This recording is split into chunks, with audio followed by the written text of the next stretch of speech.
Aujourd'hui, nous allons parler, nous allons réfléchir. Comment faire la différence entre les bons et les mauvais? Est-il possible d'identifier en simplement en regardant c'est ceux qui sont bons et ceux qui sont mauvais, qui sont méchants? Est-il possible? Plusieurs fois, nous pensons que oui, que nous pouvons faire cette différence.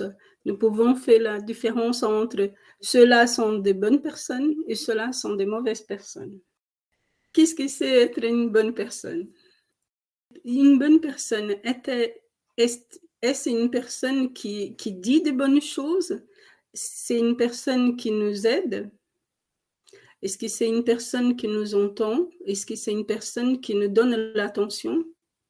Et est-ce que c'est une personne qui dit la vérité, qui est très sincère, qui est très vraie?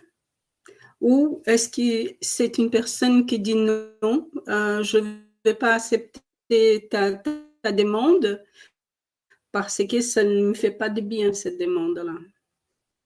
Avec ces questionnements, on va pouvoir faire la différence et on va pouvoir comprendre que faire la différence entre quelqu'un qui est bien et quelqu'un qui n'est pas bien, c'est pas si facile que ça, c'est pas si évident. Est-ce que par hasard, on peut réfléchir à ces conceptions de bon et mauvais selon notre propre volonté, notre idée de bon et mauvais?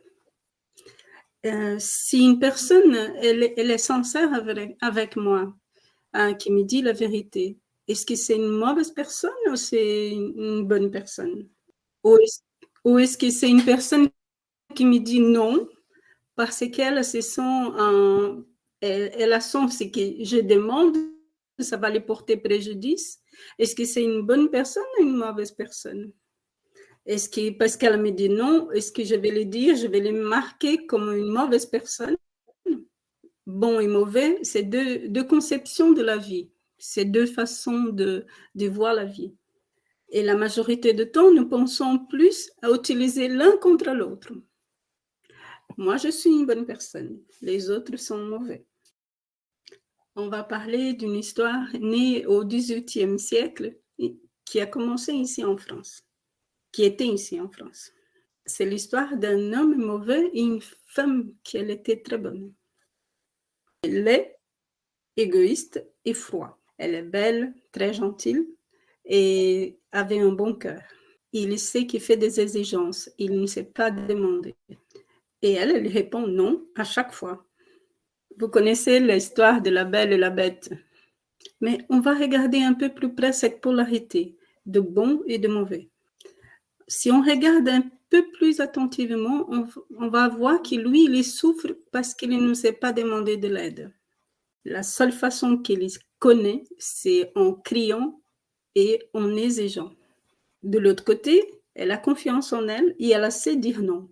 Est-ce que pour qu'elle puisse être quelqu'un de bien, est-ce qu'elle devait dire oui pour toutes ses exigences à lui, tout ce qu'il lui demande? Nous allons inverser cette conception de bon et mauvais. Peut-être on pourrait penser qu'elle est mauvaise avec lui. Parce que nous avons l'imagination qu'être quelqu'un de bien, c'est dire oui, c'est permettre les gens de faire ce qu'ils ont envie.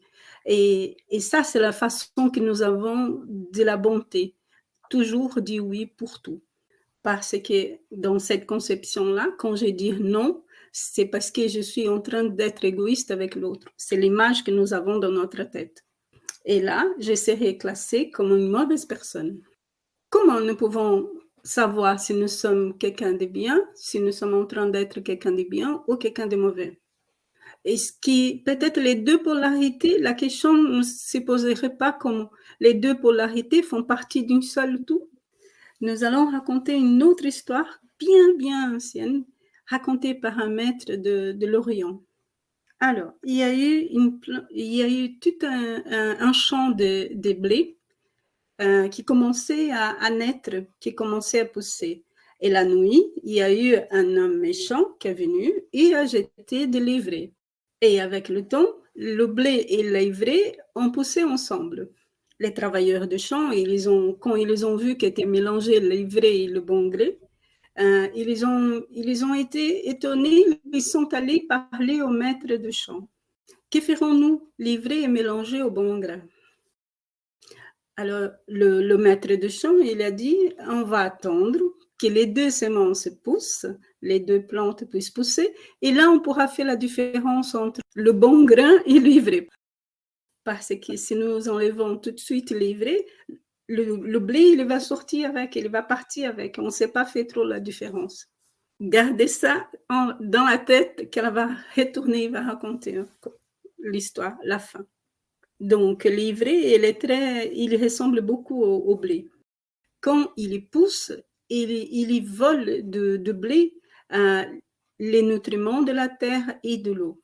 Il exige sa place comme la bête de l'histoire de la bête, la belle et la bête. Si nous devons manger l'ivraie, l'ivraie, c'est une semence, une semence toxique. En fait, nous ne pouvons pas la manger. L'ivraie ne produit rien d'utile. Le blé, oui, il produit les graines, qui produit la farine, qui produit le pain. Le maître de champ, il dit, il ne faut pas enlever tout, il ne faut pas faire la collecte tout de suite, il faut attendre. Parce que c'est important et c'est nécessaire de voir la différence, faire la différence entre l'un et l'autre. En amenant cette réflexion-là à nous-mêmes, à notre intérieur, à nos pensées, nos sentiments, est-ce que mes sentiments délivrés, je suis mauvaise, est-ce que c'est quand je suis fausse, est-ce que je ne suis pas quelqu'un d'authentique avec les autres? Est-ce que c'est quand j'apporte un cadeau pour que la personne puisse faire ce que j'ai envie? Est-ce que c'est quand j'exige que l'autre fasse ma volonté? Est-ce qu'à ce moment-là, je ne serai pas comme la bête, que je sais simplement manifester ma volonté en exigeant, en criant, en demandant? Dans ce moment-là, est-ce que je suis mauvaise? L'histoire de bon grain et l'ivraie, il nous parle de la dualité, les deux réalités qui sont ensemble. Voilà, c'est deux polarités qui sont ensemble. Le pôle de bon et de mauvais, gauche et droite, froid et chaud, c'est deux polarités, mais qui sont ensemble en même temps. Et là, nous pouvons voir l'exemple quand la belle, elle a dit non pour les exigences de la bête. Cet acte-là, de dire non, c'est un acte de protection, d'autoprotection et de limite. Elle met une limite à la bête.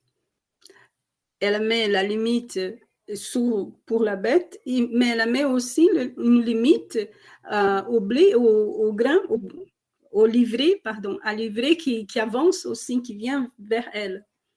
Si je regarde, c'est seulement quand je regarde en moi les deux personnes qui existent en moi, la bonne et la mauvaise, que je pourrais faire l'équilibre entre moi-même. Je pourrais regarder cet équilibre entre le bon et le mauvais.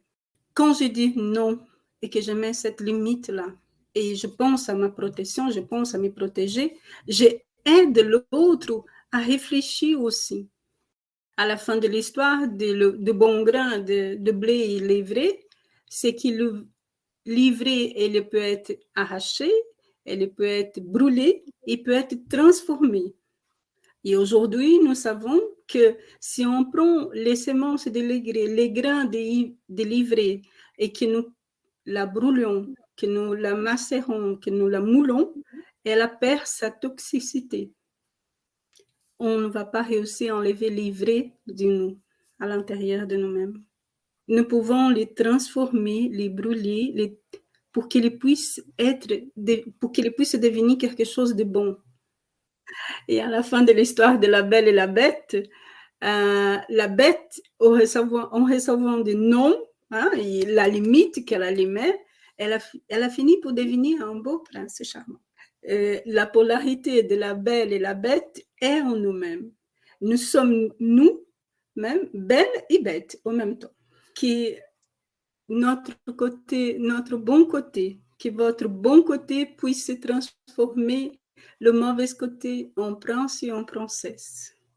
C'est notre message d'aujourd'hui pour que notre dualité puisse être vécue avec un équilibre.